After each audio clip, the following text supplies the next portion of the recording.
আমি দাঁড়িয়ে আছি নিউজিল্যান্ডের অকল্যান্ডে। খুবই সুন্দর চারদিকের আম, পরিবেশ, এদের যে বিউটি এটা অনন্য। এখানকার যে আদিবাসী যারা আছে তাদের স্মৃতি প্রিজার্ভের বিষয়টা এখানে আছে খুব প্রবলভাবে। এখানকার যারা অরিজিনাল মানুষ যারা আছে, এই স্মৃতি প্রিজার্ভের কথা যখন আমার মাথায় আসলো, তখন অটোমেটিকভাবে আমার কাছে জুলাই টোকাইদের একটা জাদুঘরের নামও শুনতে পেলাম এই নিউজিল্যান্ডে এসে, যে বাংলাদেশে নাকি এটার উদ্বোধন করা হয়েছে এবং টিকিট নিয়ে যথেষ্ট মারামারি হয়েছে এবং 100 টাকার 20 টাকার টিকিট 100 টাকা রাখা হয়েছে, 500 টাকা রাখা হয়েছে, এরকম অনেক ঘটনা দেখলাম, হাসলাম। অর্থাৎ দেশটা একটা সার্কাসে পরিণত হয়েছে। আসলে আমার এই সার্কাস নিয়ে বলার ইচ্ছা নাই, অবজারভেশনটা অন্য জায়গাতে। সেটা হচ্ছে এমন যে আওয়ামী লীগ আসলে বরাবরই একটা দুর্ভাগা পলিটিক্যাল পার্টি আমার মনে হয়। খেয়াল করে দেখুন, এই টোকাইরা জাদুঘর বানিয়েছে প্রধানমন্ত্রীর বাসভবনে ভেঙে চুরে, সেইখানে ভাস্কর্য বানিয়েছে। হেফাজতের যেই ভণ্ড লোকগুলো আছে, এরা এই কথিত এই জাদুঘরে গেছে, ভাস্কর্য নিয়ে এদের আর কোনো কথা হচ্ছে না।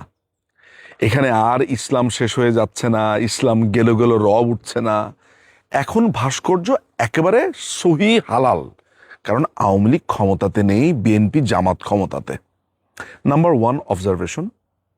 নাম্বার 2 অবজারভেশন হচ্ছে বাংলাদেশের মানুষের চিন্তাভাবনা একটা লেভেল আমি এই ঘটনার মধ্য দিয়ে বুঝলাম।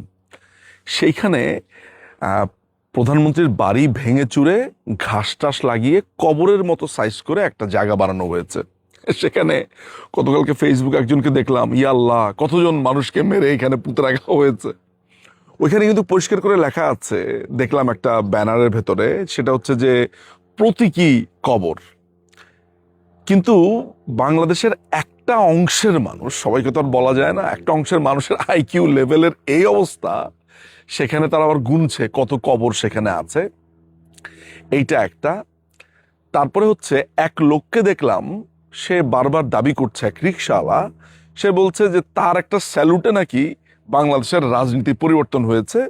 এবং আরো আশ্চর্য হলাম, সেই রিক্সাওয়ালার ওই রিক্সা এবং তার স্যালুটের চিহ্ন দিয়ে সেখানে ভাস্কর্য বানানো হয়েছে এবং সেটার সামনে মাদ্রাসার ছেলে পেলে গিয়ে ভিড় করছে, ছবি তুলছে। এইখানেও ইসলামেরও কোনো প্রবলেম হচ্ছে না, এখানে ধর্মেরও কোনো সমস্যা হচ্ছে না। আমি যেটা বুঝলাম সেটা হচ্ছে, আমরা বরাবরই একটা কথা বলেছি, আমাদের বহু আগের থেকে আমরা এই আলাপটা করেছি, সেটা হচ্ছে যে বাংলাদেশে পলিটিক্যাল পার্টি আসলে দুইটা। একটা হচ্ছে বাংলাদেশ আওয়ামী লীগ, আরেকটা হচ্ছে এন্টি আওয়ামী লীগ। আমরা এখানেও একই ব্যাপার লক্ষ্য করলাম। অর্থাৎ বাংলাদেশ আওয়ামী লীগ যখন ক্ষমতায় থাকে, তখন বাংলাদেশের যত রকমের খুচরা পার্টি, মলম পার্টি থেকে শুরু করে যত পার্টি আছে, এরা মিলে আওয়ামী লীগের বিরুদ্ধে এমনভাবে কথা বলতে থাকে যে আওয়ামী লীগ মানেই হচ্ছে খারাপ, আওয়ামী লীগের সমস্ত কিছু খারাপ, এটাতে ভালো কিচ্ছু হতে পারে না। সেখানে ভাস্কর্য বলেন, সেখানে আপনি হাঁটলেও খারাপ, দেখতেও খারাপ, অর্থাৎ যাকে দেখতে নারী তার চলন বাঁকা। এটাই আমি বুঝলাম। কারণ যারা এই কাজগুলো করে তারা এখন কিচ্ছু বলছে না, তারা সেম একই কাজ করছে। আপনি বাংলাদেশে যেই জিনিসটা নিয়ে আলোচনা হওয়া প্রয়োজন, এখন যে জিনিসটা নিয়ে সবচাইতে বেশি কথা বলা প্রয়োজন, সেটা হচ্ছে আমেরিকার সাথে বাংলাদেশের চুক্তি নিয়ে। এবং একই সাথে কথা বলা প্রয়োজন যে এই চুক্তিটাকে বাতিল করবার জন্য 6.4-এ যেই শর্তগুলো আছে সেটা পালন করলে 60 দিনের মধ্যে এই চুক্তি বাতিল করা যায়। কোনো দাবি উঠছে না, কেউ বলছে না এটা নিয়ে কোনো কথা। কেন বলছে না? অথচ বাংলাদেশ সৃষ্টির পরের 55 বছর ধরে শুনে এসেছি ভারতের সাথে গোলামি চুক্তি। এখন আর সেটা শোনা যায় না। আমি আসলে এইসব বিচ্ছিন্ন আবেগ, বিচ্ছিন্ন ভাবনাগুলোকেই একটা সুতোতে এসে আলোচনা করতে চাইছি আজকে।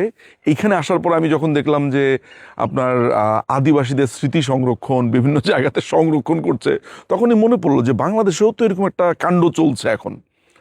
সো সেই জায়গা থেকে প্রশ্নগুলো তোলা এবং বলা, বাংলাদেশ আওয়ামী লীগ বরাবর একা। এবং আপনি বাংলাদেশ আওয়ামী লীগের শক্তির ব্যাপারটা খেয়াল করেন, যেই লোকটা বাংলাদেশ আওয়ামী লীগ করে না, কর্মী না, তিনিও ৩২ ভাঙাতে ব্যথিত হয়ে আওয়ামী লীগ হয়েছেন। বাংলাদেশ আওয়ামী লীগ এই কারণেই শক্তিশালী, বলা হয়ে থাকে এই একটি পলিটিক্যাল পার্টি বাংলাদেশের অর্ধেক যেই জনসমর্থন আছে তারও বেশি, মানে হাফ যদিও করেন, হাফের থেকেও বেশি জনসমর্থন নিয়ে তারা বসবাস করে। ভুল ভ্রান্তি এগুলো তো থাকেই, কিন্তু বাংলাদেশ আওয়ামী লীগ ঠিক এককভাবে আর বাকিগুলো সব একসাথে। এটাই হচ্ছে বাংলাদেশের রাজনীতি। এখানে আপনি বিএনপি, জামাত এগুলো বলে কোনো লাভ নাই। বাংলাদেশের রাজনীতি মানে হচ্ছে আওয়ামী লীগ আর অ্যান্টি আওয়ামী লীগ। এটাই সত্যি, এটাই ধ্রুব সত্যি, এবং গত ২-২.৫ বছরে আমরা এই সত্যকে বারবার সামনে আসতে দেখেছি। অনেক ধন্যবাদ।